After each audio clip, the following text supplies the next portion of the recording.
नमस्कार, मैं हूं हिमांशु मिश्रा। स्वागत है आपका न्यूज 24 में। तो क्या ज्ञानवापी मस्जिद मंदिर हुआ करती थी? अब ये दावा निकलकर कैसे सामने आया? दावा ऐसे सामने आया कि कोर्ट ने कहा कि जाइए और जो ज्ञानवापी परिसर है उसमें निरीक्षण करिए और देखिए कि आखिरकार वहां पर क्या स्थिति है। तो वहां पर जब निरीक्षण किया गया तो हिंदू पक्ष की तरफ से यह दावा किया जा रहा है कि वहां पर एक विशाल शिवलिंग पाया गया है। इस दावे पर मुस्लिम पक्ष का यह कहना है कि वो शिवलिंग नहीं है बल्कि एक फव्वारा है। तो ऐसे में दोनों तरफ से तर्क दिए जा रहे हैं और इन तर्कों के बीच में हम ये जानने की कोशिश करेंगे आज कि किसके तर्क में कितना दम है, खासकर मुस्लिम पक्ष की तरफ से जो तर्क दिए जा रहे हैं उसमें कितना दम है। संजीव त्रिवेदी जी हमारे साथ जुड़े हैं। इन बातों को बहुत ही स्पष्ट तरीके से आपके सामने रखेंगे कि आखिरकार किसका क्या तर्क है, लीगल टर्म जो है वो भी क्या कहता है, उस बारे में भी जानेंगे। तो संजीव जी, मुस्लिम पक्ष को ऐसा लग रहा है कि हमारी बातें सही हैं, हिंदू पक्ष अपने दावे कर रहा है, तो किसके दावे में कितना दम? और अभी जो स्थिति बनी हुई है आज़ादी से पहले, हालांकि 1937 से ये मामला चला आ रहा है, तो अभी क्या स्थिति है और किसके दावे में कितना दम आपको नजर आता है? देखिए, विषय आपने जो चुना है, मुस्लिम पक्ष के तर्क में कितना दम, जाहिर है हिंदू पक्ष का जो तर्क है वो बड़ा स्पष्ट है। जो भी वादी हैं उनकी तरफ से पूजा अर्चना करने की, और इस केस में जो ग्रुप ऑफ विमेन हैं, महिलाएं हैं, उन्होंने कहा है कि हमें पूजा अर्चना करने की इजाज़त मिलनी चाहिए। इस वक्त उसे मंदिर बनाना है या मस्जिद नहीं रहने देना है, उस पक्ष में कोई नहीं गया है। लेकिन उनका मानना यह है कि यहाँ की दीवारों पर हिंदू देवताओं के चित्र उकेरे हुए हैं, और जैसा कि आपने बताया, सर्वे में प्राथमिक तौर पर कथित एक जानकारी सामने आती है और कहा जाता है शिवलिंग है, जिसे डिस्प्यूट किया जा रहा है। तो ऐसे में पूजा अर्चना की हमें इजाज़त मिलनी चाहिए, ये प्राथमिक प्ली था वादियों का। उसके बाद अब दूसरी प्ली हिंदू पक्ष की तरफ से आई है कि ये मैं अभी इस वक्त मौजूदा केस की बात कर रहा हूँ कि अब ऐसे में जबकि एक शिवलिंग सामने आ गया है तो उसकी खुदाई का भी हमें मौका मिले आसपास देखने का, और क्या है आसपास ये समझना बहुत ज़रूरी है। उसको तोड़ने का एक कुएं जैसी आकृति भी है। तो ये अब आज अर्जी दाखिल की गई है, मांग की जा रही है। पर ये मसला, जैसा कि आपने बताया, ये आज का तो है नहीं। बिल्कुल। जो इतिहास है उसके अनुसार ये कहा जाता है कि 1669 में एक उस परिसर में मंदिर को तोड़ करके मस्जिद का निर्माण किया गया था, और इसीलिए, और ये बहुत जगहों पर है कि मंदिरों को तोड़ करके मस्जिदों का निर्माण किया गया उस वक्त के आक्रांताओं के द्वारा। इस केस में औरंगजेब का नाम लिया जाता है, और ये मध्ययुगीन मानसिकता थी। हमारे देश में ऐसा हुआ है, कई जगहों पर हुआ है, जिसमें कि आधिपत्य को स्थापित करने के लिए मंदिरों को तोड़ करके वहाँ मस्जिद बना दिए जाते थे, और उसके बाद एक तरह से साबित कर दिया जाता था यहाँ के लोकल पॉपुलेशन को कि देखो हम आपसे सुपीरियर हैं। तो ये कई जगहों पर है, और बाबरी मस्जिद और राम मंदिर का जो विवाद था हमारा, जो अब पूरी तरह से सॉल्व हो गया है और एक भव्य राम मंदिर का निर्माण हो रहा है वहाँ, तो वो इस बात का सबसे प्रबल उदाहरण है। बिल्कुल। लेकिन उस फैसले में, जो कि नवंबर 2019 में आया था, 5 जजों की बेंच सुप्रीम कोर्ट की, उसने ये फैसला दिया था और कहा था कि इस तरह से हम इतिहास में जाकर के वर्तमान को प्रभावित होने नहीं दे सकते हैं, और अगर हम पीछे जाकर बार बार इस तरह के मसलों को सामने लाएंगे तो हमारा भविष्य जो है वो उससे प्रभावित होगा। ऐसे बहुत सारे मसले फिर उठ के सामने आने आएंगे। और पैराग्राफ 83 है उस ऑर्डर का, जिसमें ये बात कही गई थी, और आधार बनाया गया था 1991 के उस कानून को जो लाया गया था नरसिम्हा राव की सरकार में, और कहा यही गया था कि इस कानून के तहत 15 अगस्त 1947 को जो भी पूजन स्थल या इबादत की जगह जैसी है वो वैसी ही रहेगी, सिवाय उसमें एक अपवाद था, और वो था बाबरी मस्जिद राम जन्मभूमि का विवाद। इसके अलावा जो जैसा वो वैसा ही रहेगा, ये तय कर दिया गया था। तो इसी बात को कोट करते हुए सुप्रीम कोर्ट ने नवंबर 2019 के जजमेंट में, जो अयोध्या राम मंदिर बाबरी मस्जिद विवाद पर आया था, उसमें उन्होंने ये बात कही थी। और यही सबसे बड़ा मुस्लिम पक्ष का तर्क है। अच्छा, कि जब 1991 में एक कानून बन गया है तो आप उस कानून के आधार पर चलेंगे या फिर उस कानून के खिलाफ आप जाएंगे जिसमें खुद ये कह दिया गया है कि हम इतिहास में कितना पीछे जाएं।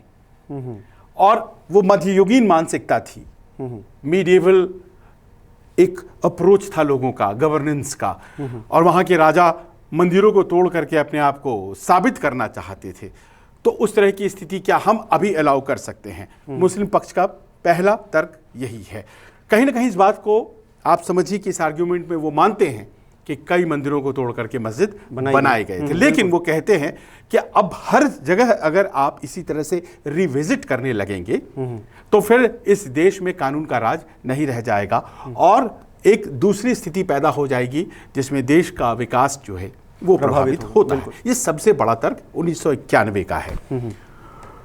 दूसरी बात, जैसे आपने बताया 1937 की बात, 1937 ये चूंकि ये विवाद बहुत पुराना है, तो उस वक्त ये जब मामला अदालत में गया था, दीन मोहम्मद बनाम सेक्रेटरी ऑफ स्टेट, चूंकि उस वक्त गुलामी थी, तो उसमें ये फैसला दिया गया था, बाकी चीज़ों के अलावा कहा गया था कि ये वक्फ की प्रॉपर्टी है और ये उनके दायरे में आती है। तो जाहिर है कि उसके ऊपर चूंकि मालिकाना वक्फ का है, तो जो भी हो उसके भीतर अब उस वक्त की प्रॉपर्टी है। वक्फ अगर चाहता है वहां पे मस्जिद रहे तो फिर वो मान लिया गया कि मस्जिद, लेकिन मसला खत्म नहीं हुआ। तो दूसरा पॉइंट जो मुस्लिम पक्ष के द्वारा कहा जाता है वो है कि ये वक्फ की प्रॉपर्टी 1937 में ही मुकर्रर हो गई थी, तो फिर अब फिर उसको रिविजिट करके और ये बताना कि वहां पर शिवलिंग है, ये कितना उचित है। ये दोनों प्रबल पॉइंट्स मुस्लिम पक्ष की तरफ से रखे जा रहे हैं। कुछ दूसरे पॉइंट्स भी हैं। लेकिन जो ये मुस्लिम जो ये महिलाएं, 5 महिलाओं का जो जिक्र मैं कर रहा था कि 5 महिलाएं जिन्होंने कहा कि हमें पूजा की अनुमति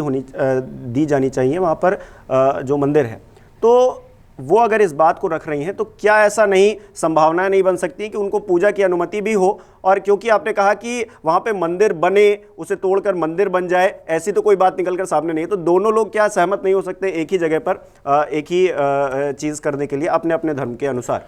देखिए, मामला धार्मिक है पर कानूनी दावपेच से अलग नहीं है। आज की तारीख में जो प्ली है 5 महिलाओं का, हमें पूजा अर्चना की इजाज़त होनी चाहिए। पूजा अर्चना की इजाज़त होनी चाहिए क्योंकि वहाँ पर हिंदू देवी देवताओं की आकृतियाँ हैं और हम वहाँ पूजा करेंगे। लेकिन वहाँ शिवलिंग भी मिला है, ये प्राथमिक तौर पर सामने आ गया, ये कहा जा रहा है और कोर्ट ने इस बात को एक तरह से मान लिया, क्योंकि जब उसने कह दिया कि इस इलाके को सुरक्षित कर दिया जाए, सीआरपीएफ बिठा दी जाए। अभी तक तो रिपोर्ट सबमिट नहीं हुई थी कमिश्नरों की, बिल्कुल, जो उसी कोर्ट के द्वारा कमिश्नर अधिवक्ता नियुक्त किए गए थे, उनकी रिपोर्ट सामने नहीं आई थी कोर्ट के सामने। लेकिन उन्होंने, एक वकील ने जब जाकर कहा अदालत को कि देखिए वहाँ शिवलिंग मिल गया है, तो उसकी बात को उन्होंने मान लिया।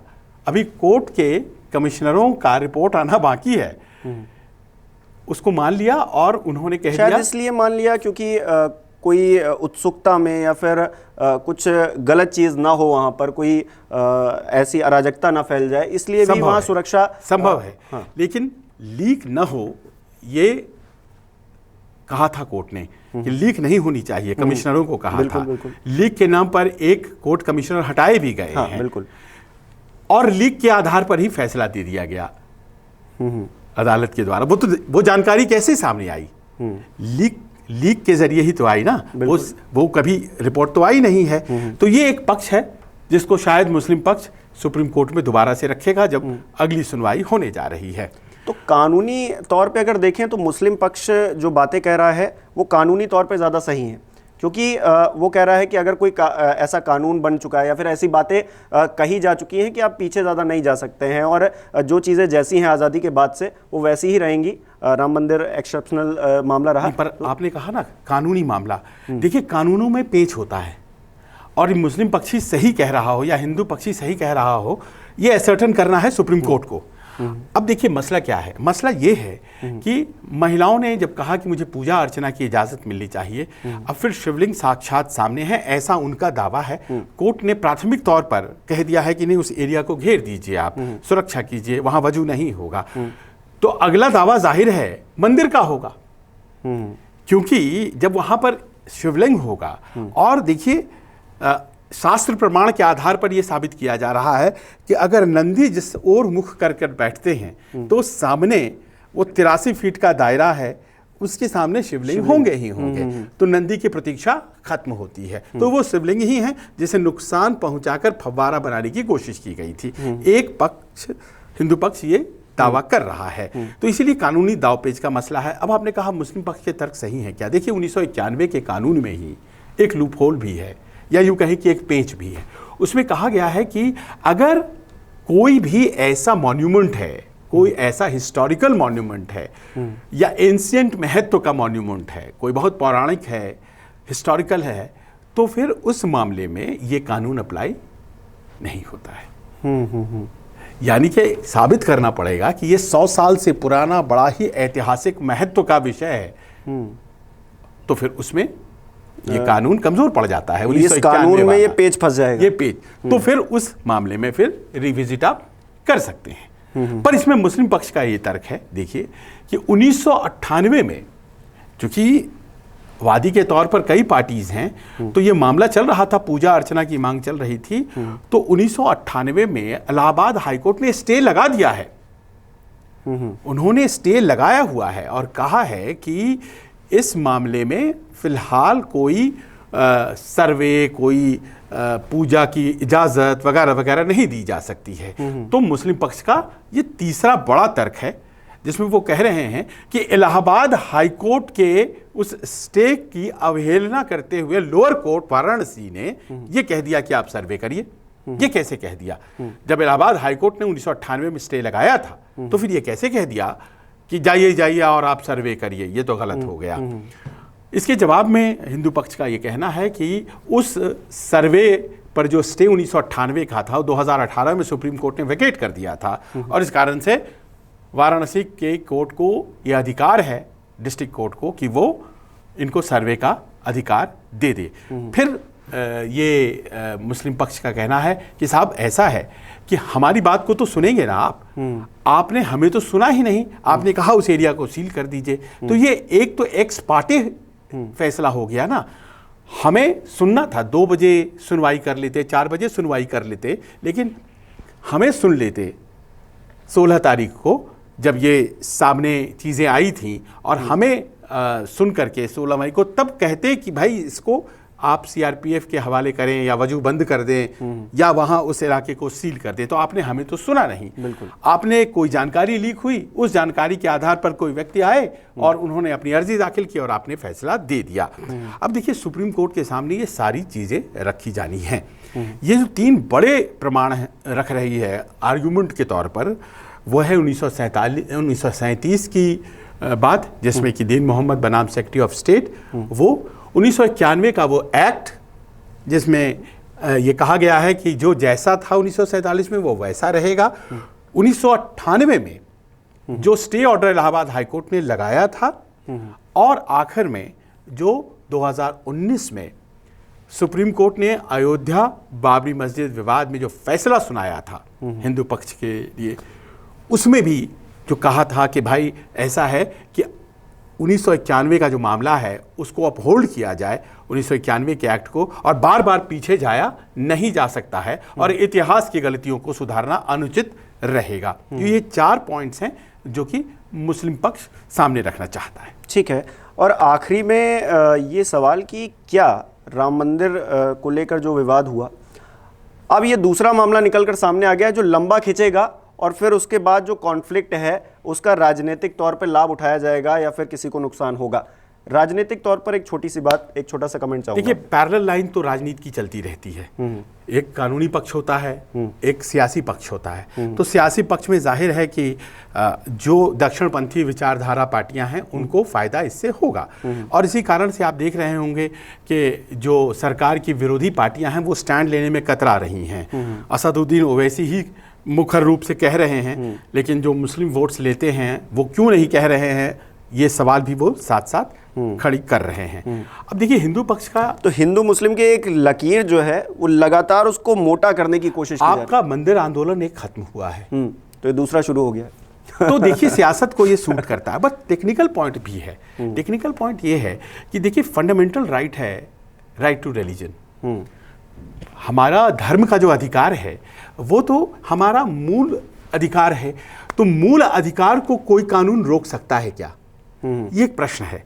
आपने 1991 में कानून बना दिया है, ठीक है, वो मैं मानता हूं। सवाल ये है कि क्या जुडिशियल रिव्यू नहीं हो सकता है उस कानून का? उस कानून पर फिर से विवेचना होनी चाहिए या नहीं होनी चाहिए? कोई बेसिक स्ट्रक्चर का पार्ट तो है नहीं कि भाई ये कॉन्स्टिट्यूशन में एक ऐसा पार्ट है जिसको चैलेंज ही नहीं किया जा सकता है, कुछ ऐसी बात तो है नहीं।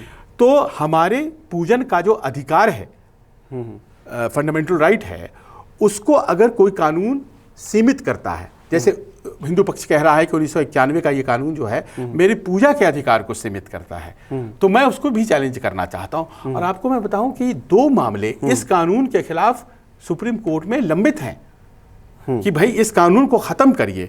और सुप्रीम कोर्ट ने इस मामले में सरकार को नोटिस भी दे रखा है। मार्च 2021 में नोटिस भी दिया गया है कि इस कानून को खत्म करने या पुनर्विचार करने पर आपकी क्या राय है। अभी तक सरकार ने इस पर अपना विचार नहीं दिया है। तो ये जो एक पक्ष है कोर्ट के आगे सबसे ज्यादा बड़ा रहेगा कि क्या हमारे पूजन के अधिकार को किसी कानून की वजह से सीमित किया जा सकता है।